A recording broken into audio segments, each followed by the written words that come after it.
you, Sonia. Yes, my name is Karl to Kaha Pearce. Well, actually, that's my stage name. My birth certificate name is Karl Edward Pearce. And that's the sort of name that gets you job interviews.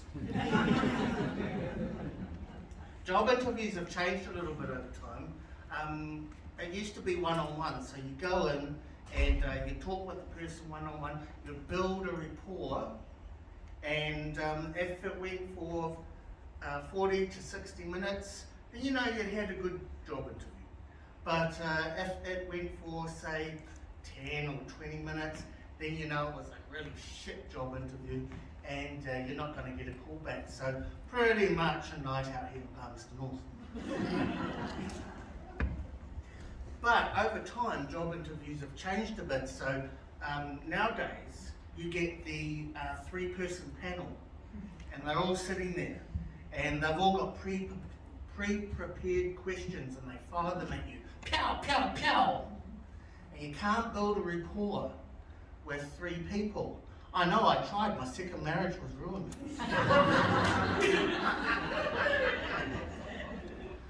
But I had the weirdest job interview. This old lady, right? She invited me around to her house. I know, I found it weird too, but it wasn't like that, you dirty buggers. Know what you're thinking, right? So she made a cup of tea. We had a chat, right? She felt me up, right? And that's how I became a Bible and schools teacher.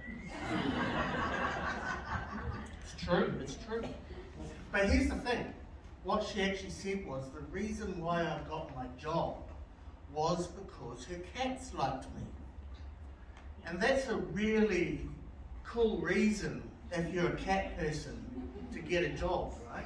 If you're a cat person, that's a cool reason. But if you're a normal person, it's a shit reason to get a job.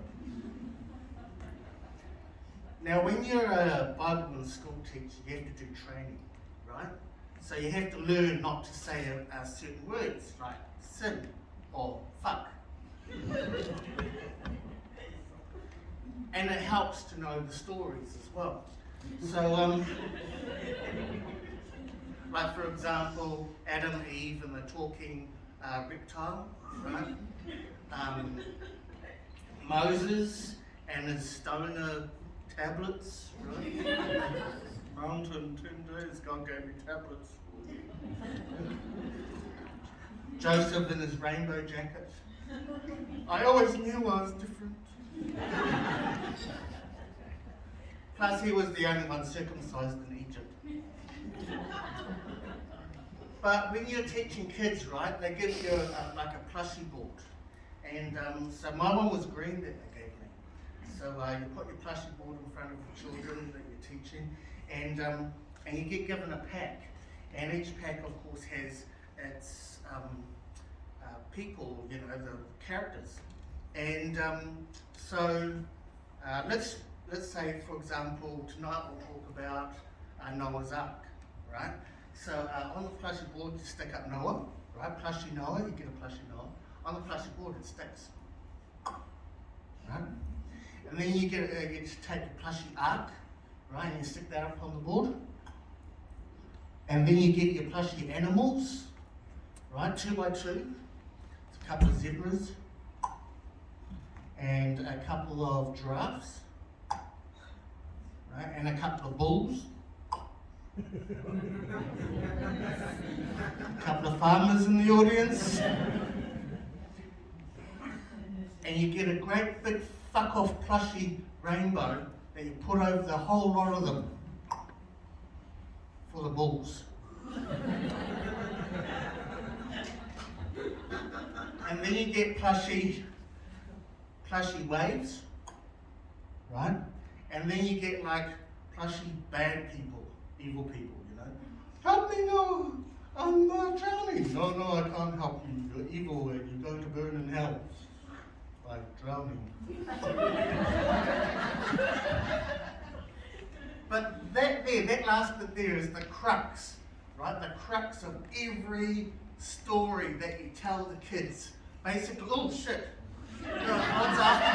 God's after me. I need the ark. But that's the crux of every story you tell the kids, right? You're good kids, but you're all going to help. And even you, Timmy, you're going to help too, you little shit. We know what you're about. But that's all right, Timmy. That's all right, audience, because we've got the answer. We have the answer. And so you stick up the plushy cross, right? You stick up the plushy Jesus and the plushy nails.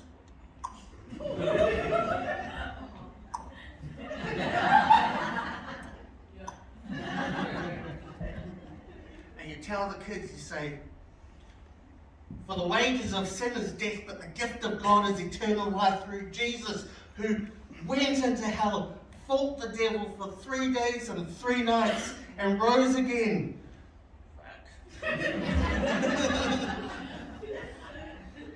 To save us all from the curse of sin and death. That's pretty damn impressive, right? Hallelujah. Hopefully I didn't trigger anyone. But you think about it, right? He went into hell, fought the devil to free us from the curse of sin and death. But he wasn't able to free us from the curse of our fucking wallets. Because every time I walk into a church, they want 10% of my fucking wages. It makes no sense. It just makes no fucking sense. Where was I? Interviews. Here's the thing, right? Interviews don't always get the best person for the job, right? For example, that little old lady, her cats would have still liked me. But there's no fucking way in hell she's going to want me teaching children Bible in schools. I've been Kaha Pearce. This has been my job interview. You've been a fantastic audience. Thank you very much.